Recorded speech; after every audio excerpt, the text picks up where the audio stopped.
제가 어떤 신학자가 그 신앙에 대한 정의를 이렇게 표현해 놓은 것을 본 적이 있어요. 단순한 믿음은 믿는 바에 대한 좋은 이유 없이 습관적으로 믿는 것이다. 하지만 참된 신앙에는 예수님이 누구신가에 대한 확실한 지식이 있어야 한다. 중요한 것은 예수님을 누구로 알고 고백하는가이다. 또한 그분을 인격적으로 신뢰하면서 내 삶을 그분께 전폭적으로 던져놓는 헌신의 삶이 있는가 여부다. 성경은 이것을 신앙이라고 말한다. 언뜻 보면 이 문맥이 굉장히 그럴듯해 보이는데요. 사실은 많은 허점이 엿보이는 이 신학자의 얘기예요. 예수님을 인격적으로 신뢰하고 헌신의 삶을 드림으로 믿음이 생기면 우리가 무엇을 걱정하겠어요? 이는 그야말로요, 예수 그리스도가 누구신지를 모르기 때문에 이렇게 얘기하는 무지의 소치예요. 예수님에 대한 언급은요, 구약 창세기부터요 말라기까지 수없이 나타내 보이셨어요. 이사야서 61장 1절에도 보면요, 주 여호와의 신이 내게 임하셨으니 이는 여호와께서 내게 기름을 부으사 가난한 자에게 아름다운 소식을 전하게 하려 하심이라. 나를 보내사 마음이 상한 자를 고치며 포로된 자에게 자유를, 갇힌 자에게 높임을 전파하며. 예수 그리스도의 치료는요, 이사야를 비롯해서요 다윗의 고백과 시편에서 상세하게 표현하고 있어요. 하나님께서 말씀을 하셔도요 우리가 깨닫지 못해요. 그러나 그리스도의 영이 뭐냐면 기름 부음이거든요. 그리스도의 영이 임하면요 알게 되어 있어요. 즉 그리스도의 영이 임했을 때 우리의 생각과 우리의 심령 안에 빛이 들어오므로, 즉 믿음이 생기는 것이죠. 노력으로 되는 것이 아니라는 그런 뜻이거든요. 예수님 자체의 이 신이 뭐냐 믿음인데 그 믿음이 또 성령이거든요. 성령, 그 믿음이 하나님이기 때문에요. 깨달음의 실체가 바로 무엇냐면 성령의 도우심이에요.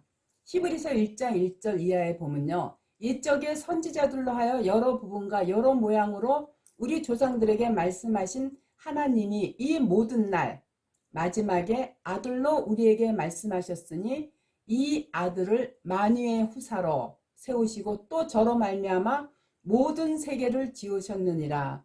이는 하나님의 영광의 강체시요 그 본체의 형상이시라. 그의 능력의 말씀으로 만물을 붙드시며 죄를 정결케 하는 일을 하시고 높은 곳에 계신 위임의 우편에 앉으셨느니라. 이 부분은요 매우 중요한 부분이기 때문에 우리가 깨달아 알아야 돼요. 참빛 자체가 그리스도의 영이고 만유의 후사신 거예요. 따라서 예수께서요 나사렛에서 안식일날 해당에 들어가셔서 손수 이사야의 글을 펴놓고 예수님 자신에 대한 표현을 이렇게 준거하셨어요. 선지자 이사야 글을 드리건을 책을 펴서 이렇게 기록한 대로 찾으시니 곧 주의 성령이 내게 임하셨으니 이는 가난한 자에게 복음을 전하게 하시려고 내게 기름을 부으시고 나를 보내사 포로된 자에게 자유를, 눈먼 자에게 다시 보게 함을 전파하여 눌린 자를 자유케 하고 주의 은혜의 해를 전파하게 하라 하심이라. 누가복음 4장 17절 18절에 이렇게 이사야의 글을 인용해서 말씀하신 이유가 바로 그거거든요. 그때 많은 무리들이요 요셉의 아들 예술로만 여겼기 때문에 그 증거에 대해서 기이 여겼어요. 그때 예수께서 엘리야 시대에 온 땅에 큰 흉년이 들었을 때 많은 가부 중에 시렙당 가부만 구원을 받았다고 했어요. 엘리사 때는요 많은 뭉둥이가 있었지만 오직 수리아 사람 나아만만 구원을 받았다고 했고요. 그러자 해당에 있는 자들이요 전부 분이 가득해가지고 예수를 산 낭떠러지기로 끌고 가서 밀쳐 내려고까지 했었어요. 누가복음 24장 41절에 보면 또 이르시되 내가 너희와 함께 있을 때 너희에게 말한 바 곧 모세의 율법과 선지자의 글과 시편에 나를 가리켜 기록된 모든 것이 이루어져야 하리라 한 말이 이것이니라 하시고, 다시 말해서 예수님 자체가 하나님이시기 때문에요. 당신은 형체로 오신 예수님만 따라가면 되었어요. 예수님 자체가 뭐냐면 바로 하나님의 영이시거든요. 그래서 예수님께서 우리를 구원하시기 위해서 이 땅에 오신 거예요. 요한복음 1장 29절에 보면 이튿날 요한이 예수께서 자기에게 나오심을 보고 이르되 보라 세상 죄를 지고 가는 하나님의 어린 양이로다. 그 무엇보다요. 예수께서 이 땅에 오신 목적은요. 창세전에 택하신 자들의 구원 사역을 위해서 오신 거예요. 따라서 이 속죄 사역은요. 오직 예수 그리스도께서 죄인을 대신하여 십자가에 피 흘려 죽으심으로 이루어진 거예요. 따라서 범죄한 상태에서는요. 아무도 하나님을 만날 수가 없어요. 아울러 구약에서는요. 재물을 앞세워서 나아가게 함으로써 장차 오실 예수 그리스도가 이루실 속죄 사역을요. 그림자로 보여주신 거예요. 로마서 3장 24절에 보면은요. 그리스도 예수 안에 있는 속량으로 말미암아 하나님의 은혜로 값없이 의롭다 하심을 얻은 자 되었느니라. 이와 같이요. 인류의 모든 죄악을요. 홀로 짊어지고 예루살렘 밖 갈보리 십자가 제단으로 나아가신 예수 그리스도는요. 죄인을 향한 하나님의 자비와 긍휼과 아가페의 사랑 바로 그 자체인 거예요. 그렇기 때문에 이걸 깨닫지 못한 교회들에게 말라기 1장 7절 이하에 이렇게 말씀하신 거예요. 너희가 더러운 떡을 나의 제단에 드리고도 말하기를 우리가 어떻게 주를 더럽게 하였나이까 하는도다. 이는 너희가 여호와의 식탁은 경멸히 여길 것이라 말함을 인함이니라. 만군의 여호와가 이르노라. 너희가 눈먼 희생으로 드리는 것이 어찌 악하지 아니하며 저는 것 병든 것으로 드리는 것이 어찌 악하지 아니하냐. 이제 그것을 너희 총독에게 드려보라. 그가 너를 기뻐하겠느냐 너를 간합하겠느냐. 헛된 재물, 가증한 재물, 눈먼 희생, 병든 것, 저는 것을 하나님께서 받지 않으셨을 뿐 아니라요. 이러한 재물을 바치는 자들한테요. 저주를 내리셨어요. 그렇기 때문에 하나님께서 구약에서 재물의 첫째 조건으로 뭘 요구하셨냐면요. 흠과 티가 없는 완전한 것으로 제단에 올려지기를 원하셨던 거예요. 그것은 무엇을 뜻하냐면요. 장차 오실 예수 그리스도를 이 땅에 보내심으로써 우리에게 영생이라는 구원의 복을 주시기 위함에서거든요. 그래서 요한복음 5장 24절에 보면 내가 진실로 내 말을 듣고 또 나가 말씀이거든요. 나 보내신 자를 믿는 자는 영생을 얻었고 심판에 이르지 아니하나니 사망에서 생명으로 옮겼느니라. 따라서 언약이 담고 있는요 궁극적인 내용은요 예수 그리스도와 그가 이루실 구속 곧 영생이에요. 이 영생은 하나님께서 타락한 인간들을 구원하기 위해서 창세 전에 이미 세우신 언약들이에요. 에덴에서 쫓겨난 인류의 회복을 위해서요 하나님께서 손수 예수 그리스도를 이 땅에 보내어 구원의 성취를 약속하신 것이거든요. 그런데 외모적으로 보면 예수가 너무도 보잘것없어 보여서 그 누구도 이러한 구원자를 알아보지를 못했어요.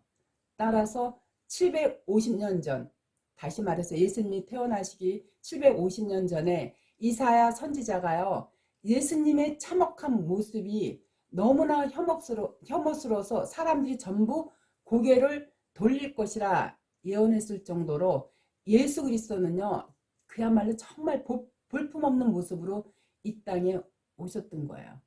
이사야서 53장 3절에 보면요, 그는 멸시를 받아 사람들에게 버림받았으며 강고를 많이 겪었으며 질고를 아는 자라. 마치 사람들이 그에게 얼굴을 가린 것 같이 멸시를 당하였고 우리도 그를 기히 여기지 아니하였더라. 그러나 바울은요, 예수 그리스도를 이렇게 고백했어요. 우리 주 예수 그리스도는 하나님이시요 자비의 하나님이시요 모든 위로의 하나님이시요 또한 우리의 모든 환난 중에서 우리를 위로하사 우리로 하여금 하나님께 받는 위로로서 능히 위로하게 하시는 그런 하나님이심을 찬송했어요. 따라서 그리스도의 고난이 우리에게 넘친 것 같이 우리의 위로도 그리스도로 말미암아 넘친다고 했고요. 우리의 위로의 구원을 위함이라고 했어요. 구원이 곧 영생인데 그리스도를 통하지 않고는요, 우리는 절대 그 보화를 얻을 수가 없어요. 그렇기 때문에 요한복음 6장 51절에 나는 하늘로서 내려온 산떡이니 사람이 이 떡을 먹으면 영생하리라. 나의 줄 떡은 곧 세상의 생명을 위한 내 살이로라 하시니라. 예수님의 말씀이요, 우리 귀에 응하려면요, 그리스도의 성령이 임해야 해요. 성령은 거룩한 영이에요. 따라서 성령이 내 안에 거하면요, 하나님의 깊은 것이라도 모두 통달할 수 있다고 했어요. 마태복음 17장 5절에 보면요, 말할 때 호련히 빛난 구름이 저희를 덮으며 구름 속에서 소리가 나서 가로되 이는 내 사랑하는 아들이요 내 기뻐하는 자니 너희는 저의 말을 들으라 하는지라. 이와 같이 너희는 저희 말을 들으라 했으니까 예수님 자체가 성령이요 진리요 새 생명인 거예요. 따라서 예수님의 말씀이 내 안에 거하면요, 그 말씀 자체가 성령인 거예요. 성령은 오직 하나인데 이 땅엔 타락한 영이 너무 많아요. 이걸 알아야지. 진리는 오직 그리스도 말씀뿐이라는 사실. 그렇기 때문에요, 세상 일에 유혹되어 세상 복을 주겠다고 전하는 목사들한테요, 미혹되면 안 돼요. 성경 안에 하나님이 언약하신 모든 복은요, 죽지 않고 영원히 사는 영생의 복이에요. 그런데 이것처럼 큰 복이 어디 있겠어요? 이 세상에서요, 아무리 부귀영화를 누린다 해도요, 결국은 다 죽게 되어 있어요. 이 땅에 전부 내려놓고 가는데 억만금이 있은줄 그게 무슨 소용이 있겠냐는 거죠. 그러나 그리스도의 영이 내 안에 거하면요, 육체는 비록 죽어 없어지지만 영은 영원히 살아서 움직여요. 이들한테는요, 하나님의 비밀인 그리스도가 유한을 주고요, 사랑 안에서 연합하여 이 사람들과 동행하는 거예요. 하나님의 비밀인 그리스도 자체가 말씀이거든요. 이 말씀을 깨달은 자는요, 성령을 선물로 받게 되고요, 하나님의 아들들, 다시 말해서 하나님의 백성으로 바뀌는 거예요. 그리스도 안에는요, 지혜와 지식의 모든 보화가 감춰 있는데 그게 바로 영생이라는 예수 그리스도의 말씀이에요. 우리는 지금 이 보화를 증거해야 해요. 성령이 우리 심령 안으로 모시기 위해서요, 예수께서 기꺼이 십자가에 달리셨어요. 예수께서 손십자가에 달리셔야만 하나님의 뜻을 이룰 수 있기 때문에요, 순종하며 따른 것이에요. 그리고 죽으시고 사흘 만에 부활하시면서 제자들을 향해서 너희한테 성령이 임하면 내 주민이 되라고 당부하셨어요. 성경의 모든 말씀은요, 예수께서 제자들에게 하신 말씀 그대로 예수 그리스도를 증거하는 일이에요. 그게 성령을 받은 제자들이 할 일이에요. 예수의 십자가를 통과해 하늘로 올라가면요, 그들한테는 그리스도의 성령이 임하게 되어 있어요. 이런 사람들은요, 사랑 안에서 모두가 한 몸으로 연합을 해요. 그래서 요한일서 4장 16절에 하나님이 우리를 사랑하시는 사랑은 우리가 알고 믿었노니 하나님은 사랑이시라. 사랑 안에 거하는 자는 하나님 안에 거하고 하나님도 그 안에 거하시느니라. 이와 같이요. 하나님은 사랑이셔요. 또한 하나님은요. 참 빛이고 참 생명이세요. 이 땅에 육신의 생각에 머물러 있는 자들은요.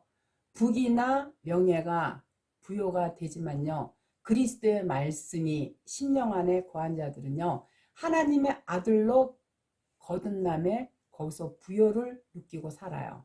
그들은요. 이 땅의 풍요보다요. 위에 있는 하늘의 풍요를 갈망하는 자들로서요. 하나님이 늘 함께 하셔요.